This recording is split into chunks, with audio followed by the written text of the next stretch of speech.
Halo guys, bersama Miss Nun. Kali ini Miss Nun mau menjelasin sedikit tentang kata sifat. Kata sifat itu adalah semua kata yang memberikan informasi tentang sebuah benda.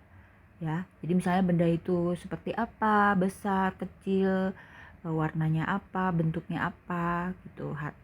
Mahal atau murah, kayak gitu-gitu itu namanya kata sifat. Jadi kata sifat itu selalu berasosiasi dengan kata benda yang dia jelaskan. Jadi fungsinya kata sifat adalah membantu memberi informasi tentang benda.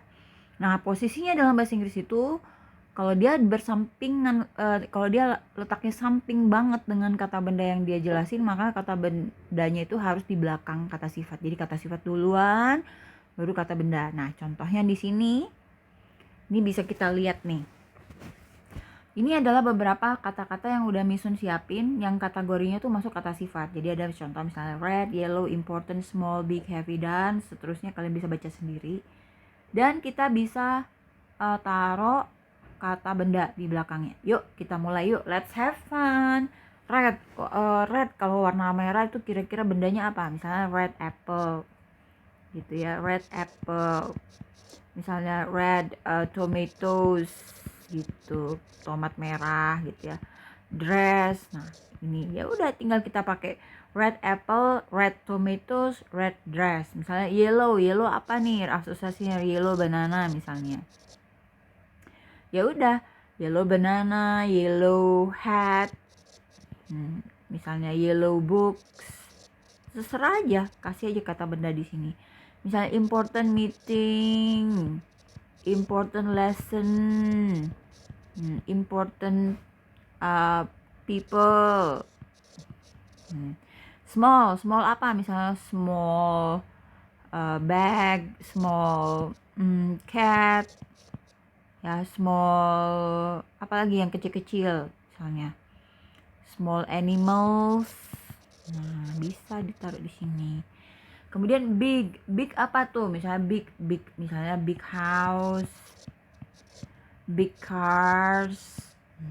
Heavy apa yang berat? Misalnya heavy apa? Misalnya heavy apalah, misalnya heavy burden, beban yang berat. Heavy bags, bisa berat apa, tas yang berat. Light, nah light di sini tuh ada dua artinya, bisa terang tidak gelap, bisa artinya ringan. Jadi tergantung. Misalnya kita mau bilang light room, berarti ruangan yang terang. Kalau misalnya light books, berarti buku yang ringan. Cheap misalnya, cheap apa yang cheap? Misalnya nggak ada yang cheap sekarang ya. Cheap pen misalnya, cheap beds, kasurnya murah. Expensive apa yang mahal? Expensive misalnya necklace. Nah, expensive house atau houses kalau dia banyak boleh, dan seterusnya. Jadi tinggal kalian isi aja di sini kata bendanya, isi aja nounsnya. Nah, cuma ingat kalau nouns itu dia ada dua macam kan, ada uncountable, ada countable. Ada yang bisa dihitung, ada yang nggak bisa dihitung, seperti itu.